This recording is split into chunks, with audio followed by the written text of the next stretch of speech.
Famous people who were secret scumbags. What's up, everyone? Today we're talking about famous people who did some not so great things. Very not great. You'll see what I mean.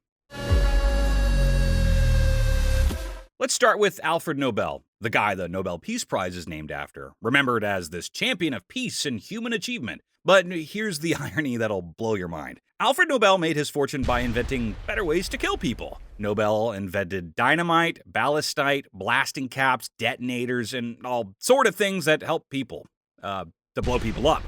His factories were pumping out weapons for military conflicts all over the world. He was literally one of the biggest arms dealers of the 19th century. You got war? We got you covered. So here's how it all started. In 1888, Nobel's brother died, but a French newspaper mistakenly published Alfred's obituary instead. Oops. The headline called him the Merchant of Death and said he'd made his fortune by finding ways to kill more people faster than ever before. Nobel was so horrified by how he'd be remembered that he rewrote his will to establish the Nobel Prizes. Okay, that's not so bad, I guess. Kudos, Alfred. But here's the thing. Even while setting up these peace prizes, Nobel was still selling weapons.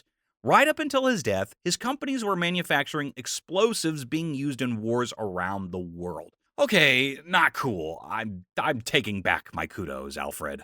So, the most prestigious peace prize in the world is funded by a guy who spent his life perfecting the art of blowing people up. Only Alfred Nobel could turn Merchant of Death into Champion of Peace with one really good PR move.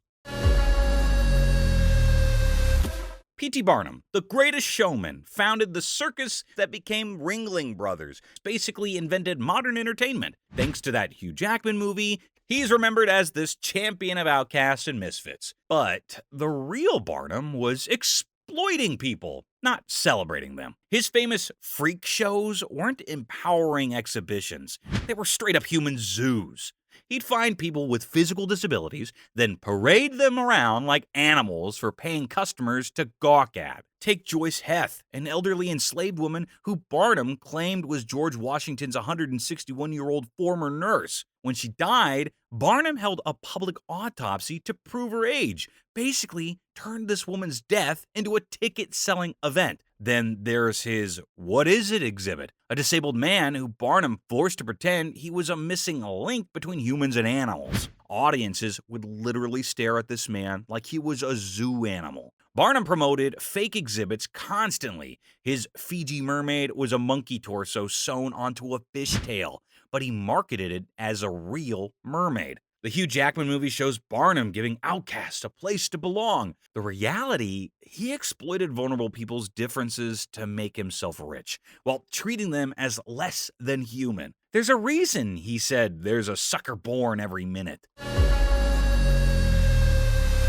Pablo Picasso, arguably the most famous artist who ever lived, creator of Cubism, painted over 50,000 works, basically redefined what art could be in the 20th century. But Picasso's treatment of women was absolutely horrific, and he was pretty open about it too. He once said, "Women are machines for suffering," and boy, did he live by that philosophy. His first girlfriend wrote about how he was insanely jealous and controlling, basically kept her prisoner in their apartment. Then there was his other girlfriend, this girl, Marie Therese Walter. She was 17. He was 45. When she tried to leave him, Picasso once told her she'd never be happy without him. She eventually killed herself. His first wife had a complete mental breakdown from his psychological abuse. His second wife also committed suicide after his death. She'd become so dependent on his abuse that she couldn't function without it. So here's the really sick part. Picasso painted his trauma and abuse of these women. Some of his most celebrated works are literally visual representations of him psychologically destroying the women in his life. So every time you see a Picasso in a museum, remember you're looking at the artistic output of a man who systemically destroyed every woman who ever loved him. Frank Lloyd Wright, America's most famous architect, designed over 1,000 structures including Falling Water and the Guggenheim Museum, basically created organic architecture. But Wright's personal life was a soap opera of abandoned families and financial disasters. This guy was married 3 times and had affairs constantly. His first wife bore him 6 children. Then Wright just left. He ran off to Europe with a client's wife, abandoning his kids and destroying 2 families. In 1914, Wright's psychotic servant decided to throw the world's worst dinner party, murdering Wright's mistress and 6 others with an axe, then torching the house for good measure. Wright's reaction to this bloodbath? Well, that's unfortunate. Better rebuild right here and get myself a new mistress. Because apparently, nothing says moving on like literally building your love nest on top of a mass grave. And when it comes to finances, Frank was, well, a bit insane. He'd take clients' money, spend it on himself, then leave projects half finished. He designed houses that were completely unbuildable or would immediately start falling apart because he cared more about artistic vision than actual engineering. Let's talk about the Johnson Wax Building. The roof leaked constantly for decades because Wright refused to compromise his design for practical concerns like keeping water out of the building. Hey, nice place you got here. I like the water feature. So yeah, Wright created beautiful buildings, but he destroyed beautiful relationships faster than his roofs could leak. Alfred Hitchcock, the master of suspense, gave us Psycho, Vertigo, The Birds. Basically invented the psychological thriller and is considered one of the greatest filmmakers ever. But Hitchcock was a weird guy, absolutely obsessed with blonde actresses in the creepiest possible way. Take Tippi Hedren from The Birds. Hitchcock became completely obsessed with her, would follow her around, and had her dressing room bugged. When she rejects his advances, he made her life hell on set. During the famous bird attack scene, Hitchcock told Hedren they'd used mechanical birds. Instead, he had handlers throw live, terrified birds at her for 5 days straight. She ended up hospitalized. When she complained, he told her she was being unprofessional. He was so controlling about actresses' appearances that he'd have wardrobe people follow them home to make sure they didn't change their hair without his permission. The really twisted part is that Hitchcock's films often featured men becoming dangerously obsessed with blonde women. He was literally making movies about his own predatory behavior and getting celebrated for it. So every time you watch a Hitchcock film and think this guy really understood obsession, remember, he understood it because he was living it. Charles Lindbergh, the first person to fly solo across the Atlantic, instant American hero, symbol of aviation achievement. Lucky Lindy, they called him. But Lindbergh's political views were, well, problematic. In the 1930s, Lindbergh became a huge Nazi sympathizer. He visited Germany multiple times, was impressed by their military power, and came back basically saying, maybe these Hitler guys have some good ideas.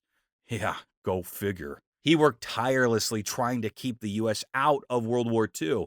But Lindbergh wasn't just advocating for neutrality, he was actively praising Nazi Germany. In 1941, he gave a speech blaming Jewish people for trying to drag America into war against Germany. This is after the world already knew about Nazi persecution. Lindbergh was promoting anti-Semitic conspiracy theories while the Holocaust was happening. Lindbergh was also a big believer in eugenics, the idea that some races were genetically superior. You know, core Nazi ideology. So here's America's aviation hero spending years saying we shouldn't fight the Nazis. Then, when we finally went to war, he was perfectly happy to fly combat missions against the Japanese. Make that make sense? Coco Chanel, the woman who revolutionized fashion, created the little black dress, made Chanel No. 5, basically invented modern women's fashion. Coco is still an icon of female empowerment today. But here's what the fashion world doesn't like to talk about. Chanel was a literal Nazi collaborator.